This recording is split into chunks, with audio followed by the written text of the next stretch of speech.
Sa ibang balita, hindi umano ipatutupad ng Administrasyong Duterte ang executive order ni dating Pangulong Noynoy Aquino hinggil sa merger ng Development Bank of the Philippines at ng Land Bank of the Philippines. Inihayag ni Finance Secretary Carlos Dominguez na pinag-aaralan pa ng kanyang ahensya ang legal na paraan para mapawalang bisa ang EO 198 na inisyu ng dating Pangulo noong Pebrero.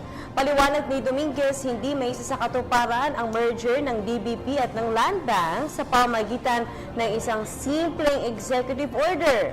Aniya, kinakailangan ng isang batas para dito.